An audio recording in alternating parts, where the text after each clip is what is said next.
राम राम मंडळी, मी तुमचा ताना जक्के आणि तुम्ही पाहत आहात ताना जक्के यूट्यूब चॅनल। तर मंडळी, आज आपण पाहणार आहोत अहिल्यानगर जिल्हा परिषद निवडणुकीचा सर्वे। म्हणजेच मित्रांनो, येणाऱ्या काही दिवसामध्ये जर अहिल्यानगर जिल्हा परिषदेची निवडणूक झाली तर त्या निवडणुकीमध्ये कोणत्या पक्षाला किती जागा मिळणार आहेत आणि कोणत्या पक्षाची सत्ता ही अहिल्यानगर जेडपीवर येणार आहे ते पाहणं आता अतिशय महत्त्वाचं आहे। कारण मित्रांनो, या निवडणुकीमध्ये बराच बदल झाला आहे। 2017 साली झालेल्या निवडणुकीमध्ये बरंच काही राजकारण वेगळं होतं। त्यावेळेस दोन्ही शिवसेना एकत्र होत्या, दोन्ही एनसीपी गट एकत्र होते। पण या निवडणुकीमध्ये शरद पवार गट वेगळा झालेला आहे आणि त्याचबरोबर अजित पवार गट सुद्धा एक वेगळा झालेला आहे। त्यानंतर शिवसेना पक्षामध्ये सुद्धा आता 2 गट झाले आहेत। असा बराच काही बदल झालेला आहे। त्यामुळे मित्रांनो, या निवडणुकीमध्ये नेमकं काय होणार आहे हे पाहणं अतिशय महत्त्वाचं आहे। आणि त्याचबरोबर भारतीय जनता पक्षाची सुद्धा या निवडणुकीमध्ये थोडीफार ताकद वाढल्याचं सुद्धा आपल्याला पाहायला मिळत आहे। त्यामुळे मित्रांनो, या निवडणुकीमध्ये नेमका अहिल्यानगर जिल्हा परिषदेवर कोणत्या पक्षाची सत्ता येणार आहे आणि कोणत्या पक्षाला जास्त जागा मिळणार आहेत ते पाहणं आता अतिशय महत्त्वाचं आहे। तर मंडळी, आता आपण वेळ न लावता लगेचच सर्वेला सुरुवात करूया। तर पहिल्यांदा मंडळी, आपण हे पाहूया की अहिल्यानगर जिल्हा परिषदेवर एकूण सदस्यांची संख्या किती आहे। तर मंडळी, अहिल्यानगर जेडपीवर एकूण सदस्यांची संख्या ही 73 आहे। अहिल्यानगर जिल्हा परिषदेवर जर 73 सदस्य असतील तर कोणत्याही पक्षाने किंवा कोणत्याही युतीला जर अहिल्यानगर जिल्हा परिषदेवर जर सत्ता मिळवायची असेल तर नेमके किती सदस्य लागणार आहेत ते आता आपण बघूया। तर मंडळी, अहिल्यानगर जिल्हा परिषदेवर जर सत्ता मिळवायची असेल तर कोणत्याही पक्षाला किंवा कोणत्याही युतीला, म्हणजेच एकनाथ शिंदे पक्ष असो किंवा बीजेपी, याचबरोबर महाविकास आघाडी म्हणजेच शिवसेना उद्धव ठाकरे गट असो किंवा एनसीपी शरद पवार गट असो, या सर्व पक्षांना मिळून नेमक्या किती जागा लागणार आहेत ते आता आपण बघूया। तर मंडळी, कोणत्याही पक्षाला किंवा कोणत्याही युतीला जर अहिल्यानगर जेडपीवर जर सत्ता मिळवायची असेल तर 37 सदस्य निवडून येणं गरजेचं आहे। तरच मित्रांनो, कोणत्याही पक्षाची किंवा कोणत्याही युतीची अहिल्यानगर जिल्हा परिषदेवर सत्ता येणार आहे। तर मंडळी, याच्यानंतर आता आपण पहिल्यांदा हे जाणून घेऊया की 2017 साली झालेल्या निवडणुकीमध्ये कोणत्या पक्षाला किती जागा मिळत होत्या आणि कोणत्या पक्षाची सत्ता ही गेल्या निवडणुकीमध्ये अहिल्यानगर जेडपीवर आली होती ते आता आपण थोडक्यात जाणून घेऊया। त्याच्यानंतर आता आपण पुढचा पक्ष बघूया। तर मंडळी, पुढचा पक्ष आहे राष्ट्रवादी। दोन्ही पक्ष गेल्या वेळेस एकत्र होते, त्यावेळेस त्यांना चांगल्या प्रकारचं यश हे अहिल्यानगर जेडपीवर मिळालं होतं। म्हणजेच मित्रांनो, गेल्या निवडणुकीमध्ये अहिल्यानगर जिल्हा परिषदेवर राष्ट्रवादी, शरद पवार गट आणि अजित पवार गट एकत्र असताना 18 जागा या गेल्या निवडणुकीमध्ये मिळत होत्या। पण मित्रांनो, या निवडणुकीमध्ये बराच बदल झाला आहे। कारण मित्रांनो, या निवडणुकीमध्ये राष्ट्रवादी पक्षामध्ये 2 गट झाले आहेत, म्हणजे शरद पवार यांचा एक गट आणि त्याचबरोबर अजित पवार यांचा एक गट। त्यामुळे मित्रांनो, या निवडणुकीमध्ये नेमकं काय होणार आहे ते सुद्धा पुढं पाहणं महत्त्वाचं आहे। गेल्या निवडणुकीमध्ये तर 18 जागा मिळवून त्यांनी सर्वाधिक चांगल्या प्रकारचे जागा मिळवत्या। पण मित्रांनो, या निवडणुकीमध्ये फूट झाल्यामुळे नेमकं काय होणार आहे ते आता आपण पुढे पाहूयात। पण मित्रांनो, गेल्या निवडणुकीमध्ये 3 नंबरचा पक्ष जो होता ना, तो पक्ष आहे भारतीय जनता पक्ष। गेल्या निवडणुकीमध्ये तर भारतीय जनता पक्षाला चांगल्या प्रकारचं यश मिळालं नाहीच, पण मित्रांनो, या निवडणुकीमध्ये तर त्यांना चांगल्या प्रकारचं यश मिळणार आहे की नाही ते आता आपण पुढे पाहणार आहोत। तत्पूर्वी आपण पहिल्यांदा हे पाहूया की गेल्या निवडणुकीमध्ये नेमके किती जागा मिळत होत्या ते आता आपण बघूया। तर मित्रांनो, गेल्या निवडणुकीमध्ये भारतीय जनता पक्षाला 14 जागा या अहिल्यानगर जेडपीवर मिळत होत्या। पण मित्रांनो, या निवडणुकीमध्ये याच्यापेक्षा काही जागा वाढणार आहेत की कमी होणार आहेत ते आता आपण पुढे पाहूया। तर मित्रांनो, याच्यानंतर पुढचा पक्ष आहे तो म्हणजे शिवसेना पक्ष। तर मित्रांनो, गेल्या निवडणुकीमध्ये शिवसेना पक्षाला सुद्धा 7 जागा या अहिल्यानगर जेडपीवर मिळत होत्या। म्हणजेच मित्रांनो, त्यांना सुद्धा चांगल्या प्रकारचं यश आहे अहिल्यानगर जिल्हा परिषदेवर मिळत होतं। पण मित्रांनो, या निवडणुकीमध्ये त्यांच्यासोबत सुद्धा काय होणार आहे ते पाहणं महत्त्वाचं आहे। कारण मित्रांनो, या निवडणुकीमध्ये शिवसेना पक्षामध्ये सुद्धा 2 गट झाले आहेत। म्हणजेच मित्रांनो, उद्धव बाळासाहेब ठाकरे यांचा एक पक्ष आणि त्याचबरोबर एकनाथ शिंदे यांचा एक गट। त्यामुळे मित्रांनो, या दोन्ही पक्षामध्ये फूट पडल्यामुळे नेमकं काय होणार आहे अहिल्यानगर जिल्हा परिषदेवर ते सुद्धा पाहणं महत्त्वाचं आहे। त्यानंतर पुढचा पक्ष आहे तो म्हणजे इतर आणि अपक्ष। तर मंडळी, गेल्या निवडणुकीमध्ये इतर आणि अपक्षांना सुद्धा भरपूर जागा मिळत होत्या। गेल्या निवडणुकीमध्ये इतर आणि अपक्षांना 11 जागा मिळत होत्या। यांच्यावर सर्व डिपेंड होतं, म्हणजेच कोणाची सत्ता येणार हे अपक्ष आणि इतरच पक्ष ठरवू शकत होते। त्यामुळे मित्रांनो, गेल्या निवडणुकीमध्ये सर्वाधिक जागा या काँग्रेस या पक्षाच्या होत्या आणि त्याचबरोबर त्यांच्या सोबतीला 18 जागा असल्यामुळे गेल्या निवडणुकीमध्ये महाविकास आघाडीची सत्ता आली असावी। त्यानंतर मंडळी, आपण आता लगेचच सर्वेला सुरुवात करूया।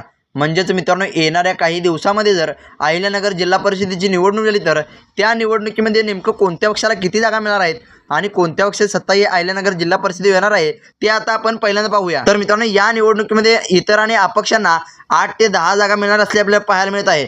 म्हणजेच मित्रांनो, गेल्या निवडणुकीमध्ये अपक्षांना 11 जागा मिळाल्या होत्या, पण मित्रांनो या निवडणुकीमध्ये अपक्षांना 8 ते 10 जागा मिळणार असल्याचे आपल्याला पाहायला मिळत आहे। त्यानंतर मंडळी दुसरा पक्ष आहे तो म्हणजे शिवसेना पक्ष। शिवसेना एकनाथ शिंदे यांच्या पक्षाला सुद्धा या निवडणुकीमध्ये 3 जागा मिळणार असल्याचे आपल्याला पाहायला मिळत आहे। कारण मित्रांनो, गेल्या निवडणुकीमध्ये दोन्ही शिवसेना एकत्र असताना त्यांना चांगल्या प्रकारचं यश अहिल्यानगर जिल्हा परिषदेवर मिळालं होतं, पण मित्रांनो या निवडणुकीमध्ये त्यांना 3 ते 4 जागाच मिळणार असल्याचे आपल्याला पाहायला मिळत आहे। त्यानंतर पुढचा पक्ष आहे तो म्हणजे शिवसेना उद्धव बाळासाहेब ठाकरे यांचा पक्ष। तर मंडळी, उद्धव बाळासाहेब ठाकरे यांच्या पक्षाला तर चांगल्या प्रकारचं यश मिळणार आहे की नाही ते पाहणं महत्त्वाचं आहे। कारण मित्रांनो, त्यांच्या सुद्धा पक्षाला भयंकर मोठा धक्का हा गेल्या 2-2.5 वर्षामध्ये बसला आहे। कारण 2017 साली झालेल्या निवडणुकीमध्ये सर्व गट एकत्रच होते, म्हणजे एकनाथ शिंदे सुद्धा त्यांच्यासोबतच होते, पण मित्रांनो 2-2.5 वर्षापूर्वी त्यांनी बंड केल्यामुळे याचा परिणाम आज संपूर्ण महाराष्ट्राला भोगावा लागला आहे। आणि त्यातल्या त्यात तर उद्धव ठाकरे यांना भयंकर त्रास हा या पक्षफुटीचा झाला आहे। त्यामुळे मित्रांनो, ही निवडणूक सुद्धा अतिशय अतितटीची होणार आहे का ते पाहणं महत्त्वाचं आहे। तर मित्रांनो, येणाऱ्या काही दिवसामध्ये जर अहिल्यानगर झेडपीची निवडणूक झाली तर त्या निवडणुकीमध्ये शिवसेना उद्धव बाळासाहेब ठाकरे यांच्या पक्षाला सुद्धा 3 ते 5 जागा मिळताना आपल्याला पाहायला मिळत आहे। म्हणजेच मित्रांनो, त्यांना सुद्धा या निवडणुकीमध्ये थोडंफार कमी यश मिळताना आपल्याला पाहायला मिळत आहे। त्यानंतर पुढचा पक्ष आहे तो म्हणजे शरद पवार यांचा पक्ष। तर मंडळी, शरद पवार यांच्या पक्षाला या निवडणुकीमध्ये 5 ते 7 जागा मिळताना आपल्याला पाहायला मिळत आहे। म्हणजेच मित्रांनो, गेल्या निवडणुकीपेक्षा यांना सुद्धा 4 ते 5 जागा या कमी मिळताना पाहायला मिळत आहे। कारण मित्रांनो, गेल्या निवडणुकीमध्ये 18 जागा मिळणारा पक्ष या निवडणुकीमध्ये डायरेक्ट 5 ते 7 जागा, म्हणजे त्यांना बराच काही फरक हा या निवडणुकीमध्ये मिळताना आपल्याला पाहायला मिळत आहे। आणि याचं कारण म्हणजे पक्षफुटी। कारण मित्रांनो, पक्षफुटी जर झाली नसती तर शरद पवारांच्या पक्षाला चांगल्या प्रकारच्या जागा मिळाल्या असत्या, म्हणजेच राष्ट्रवादी पक्ष हा 20+ जागा मिळवू शकला असता, पण या पक्षफुटीमुळे त्यांना याचा परिणाम 100% भोगावा लागणार आहे। त्यानंतर पुढचा पक्ष आहे तो म्हणजे अजित पवार यांची राष्ट्रवादी। अजित पवारांच्या राष्ट्रवादीला अहिल्यानगर झेडपीवर नेमक्या किती जागा मिळणार आहेत ते पाहणं आता अतिशय महत्त्वाचं आहे। कारण मित्रांनो, या निवडणुकीमध्ये अजित पवार नसल्यामुळे याचा काही परिणाम हा अहिल्यानगर झेडपीवर होणार आहे का ते पाहणं महत्त्वाचं आहे। कारण मित्रांनो, आत्ताच काही दिवसापूर्वी म्हणजे 1-2 महिन्याच्या पाठीमागं अजित पवार यांचा अपघाती निधन झालं आहे।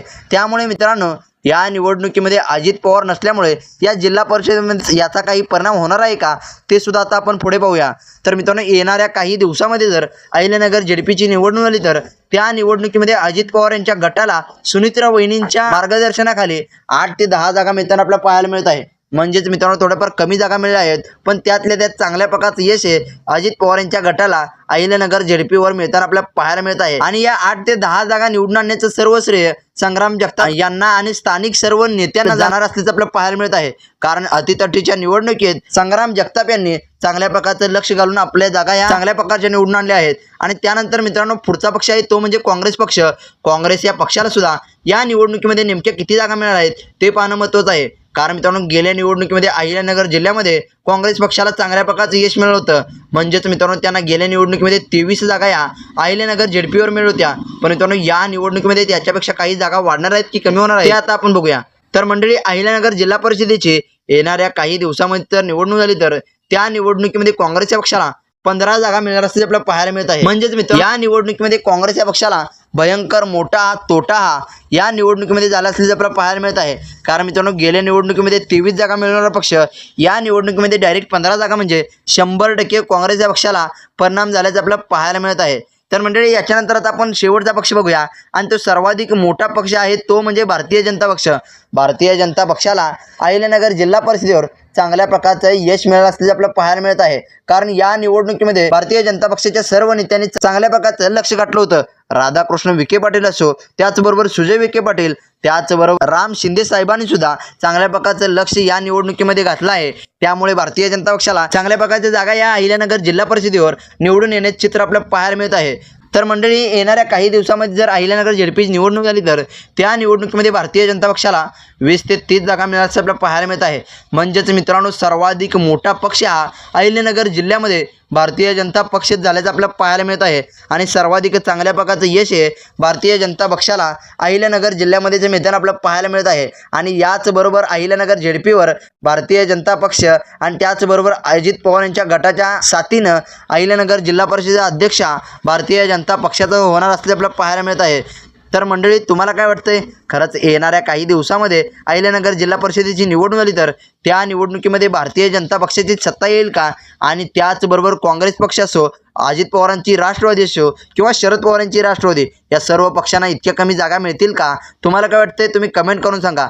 तुम्हाला जर आपला व्हिडिओ आवडला असेल तर व्हिडिओला लाईक करा, चॅनलला सबस्क्राईब करा आणि तुम्ही जर भारतीय जनता पक्षाचे कार्यकर्ते असाल तर आपल्या चॅनलला सबस्क्राईब करायला अजिबात विसरू नका आणि त्याचबरोबर कमेंट करून सुद्धा सांगायला विसरू नका.